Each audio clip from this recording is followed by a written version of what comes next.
we've got another track guide today, and it's Grand Bend Motorplex's technical layout. And this is pretty much the most common layout that they run here at this track. It's 2.5 kilometers long. It's a pretty flat track, but the flow is really nice. Anyway, let's get into the track guide and we'll show you guys how to drive this track. So turn 1, we're approaching turn 1 from the last corner, and we're slowly going to make our way over to the left-hand side. And if you look to your left, you'll see there's 2 small sidewalks coming out of the track. And these are 2 permanent reference points that you can use for your braking. And for myself, I use the second sidewalk entry as sort of my braking point, and I downshift from 4th to 3rd. My turn-in point sort of lines me up with the curbing on the right-hand side, but for my hands, you can see I'm apexing right at the end of the curbing, which positions my car for about a mid-track entrance for turn 2. With the BRZ, I can afford a tight turning radius, so I typically end up hugging the inside of the curbing for turn 2. And as I open up the wheel, the car is pointed for an early apex at turn 3. As you can see, I start to slide a little bit here, but regardless, the lineup is the same where I end up with an early apex. I downshift from 3rd to 2nd before the entrance of 3, which brings my engine RPM pretty high that I can exit the corner with some pretty good mid-range torque.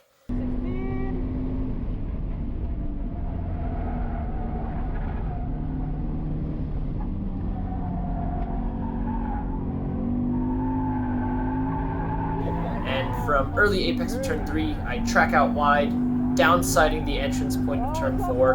I run wide, ignoring the first curb, and then I late apex the second curb, which effectively turns this into like 1 decreasing radius corner. Again, selecting the second gear with that mid-range torque, it actually comes in handy to help me rotate the car and have it pointed straight for that turn 4B late apex. And of course, that allows me to open up the throttle wide open earlier in the corner, which results in more speed.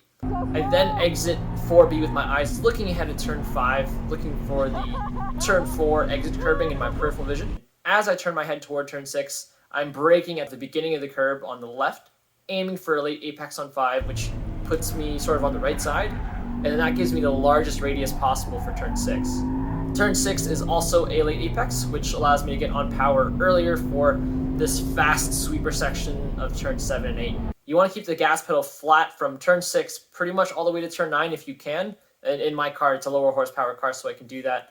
And I can only do this by late apexing turn 7, which places me on the left-hand side, so I'm ready to late apex turn 8.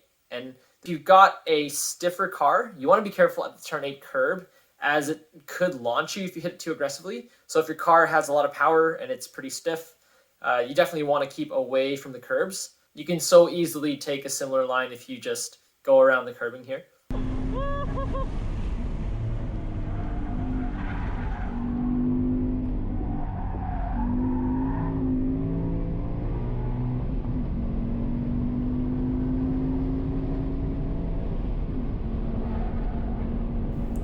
Using the curbing on the left side as my reference, I'm actually braking right at the end of the curbing for turn 9. And although it appears to be sort of like a double apex corner, I personally treat it as 1 decreasing radius corner with a late apex. And that allows me to get on the power much earlier for this long straight approaching turn 10.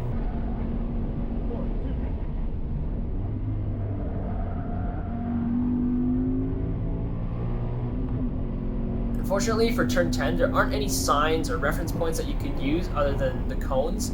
You could possibly use some of the irregularities in the ground, some of the cracks, or some of the old pavement to the left, but I personally use the cones as a brake reference for turn 10, even though you generally don't want to use cones. You want to be careful with using cones or other movable objects as reference points on the track, and that's just because if somebody spins out and moves your reference point, then there you go, you're missing your reference for when to brake or when to turn or whatever that reference was functional for you. So you definitely want to pick something more permanent. In the case of turn 10, I'm generally comfortable with using the cones because they're off to the right-hand side. I brake at the second set of cones, looking far ahead through turn A, and then I turn at about mid-track, and then increase my turning again, which sort of turns this into a decreasing radius corner, where I late apex at the end of turn 10B. What you'll notice with my hands is that I have one steering angle from turn 10A all the way to 10B, which is like about 90 degrees, and then I retract it up slightly, about 30 degrees for the exit, and I hold this angle all the way to turn 11 entrance. And by the way, at 10B exit, my gas pedal is planted flat, even though I'm steering, so I'm not losing any speed there. Then turn 11 is simply a right side entry into late apex, tracking out to the exit on the right. Be careful of that dip on the inside of turn 11, especially if you have a higher power car or a really stiff car. The dip unsettling your car can result in a pretty nasty spin, and especially in the wet. Like, I've seen people really go off bad here. I've seen people hit the wall here, so you really want to be careful of that dip. And then, yeah, you're pretty much back onto the front straight. So thanks for watching, everybody. Be sure to like and subscribe and hit the notification bell if you guys want to see more track tutorials. And if you want to take your learning even further than this tutorial, please check out our website, which is linked in the description below, where you can check out some of our racing support services, including our post-track data analysis, in which we basically take your data, do a report on it, and show you guys where you can go faster so that on your next track day you have a game plan and you're not wasting time just mindlessly lapping on the track. I hope you guys learned a bunch from our track guide here at Grand Bend Technical Layout.